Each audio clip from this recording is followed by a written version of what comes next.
Sino ba talaga ang Senate President, Attorney Neil?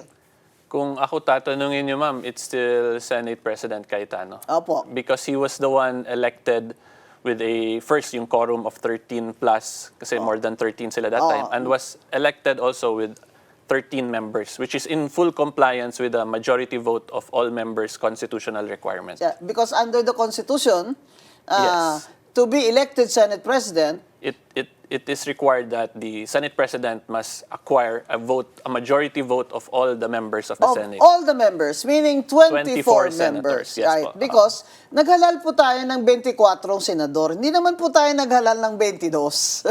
Kaya ang sinasabi ko sa konstitusyon na all members, ay yun pong opisina ng senador na kung saan may umupo o nakaupo. Hindi po ba? Kaya po, kahit wala si Senator Bato de la Rosa at nasa jail si Senator Jinggoy Estrada, ay senador pa rin sila sa bilang under the Constitution. Yun, tama po ba, Attorney Neil? Yun po ibig nyo sabihin? Na kaya Yes. 24. Yes, that is correct po. Despite the circumstances of Senator Bato, Senator Jinggoy, they still remain as senators of the Republic of the Philippines. Bakit may nagsabi naman po na suspended daw si Senator Jinggoy habang ang kanyang kasong plunder ay pending? So may provision po kasi under sa plunder law that states yung suspension. But we have to remember, the suspension in that law is more in the nature of a preventive suspension. Preventive suspension, hindi yung suspension na hindi ka na makabalik. Yes, plus yung suspension po is different from expulsion as a member of the Senate. Yung sino po ang pwedeng mag-expulsion? Yung ano lang po, senators themselves, that is a constitutional provision Yes, po. kagaya sa House, in-expel nila si Kiko Barsaga. Yes. Yes, Ganun they have po their yung own rules procedure. Yes. for suspension or expulsion. Yes. So, hindi ba yung automatic operation of law? Di ba? Yes.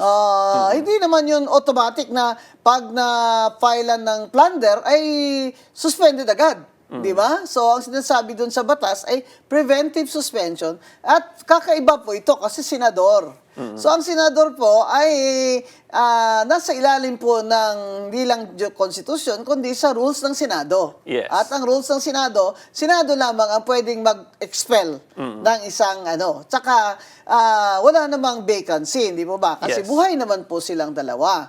So, 24 po ang tamang bilang sa sinasabi sa Constitution, a majority of all its members pwedeng mag-elect o bumoto sa Senate President. Pero dito sa grupo ni Senator Gatchalian, 12 lang sila. Kaya nila inelect si Gatchalian pro tempore lang. Yes, yan yung Eh position bakit nila. 12 pwede maghalal sila ng pro tempore, sabi nila. Pero naniniwala rin sila na 13 naman talaga para maka-elect ng Senate President. Because in fact, that is why they did not elect their Senate President. Kasi kung tama sila, na 12 lang ay makapasa na sila, sila na po ang majority sa all members of the Senate, di dapat pati Senate President, hinalal na nila si Gatchalian. O kaya kung sinong gusto nila dyan, like Risa Ontiveros, hindi ba? Bakit hindi sila nag-election ng kanilang Senate President? Pro tempore lang, tapos ginawa nilang acting president.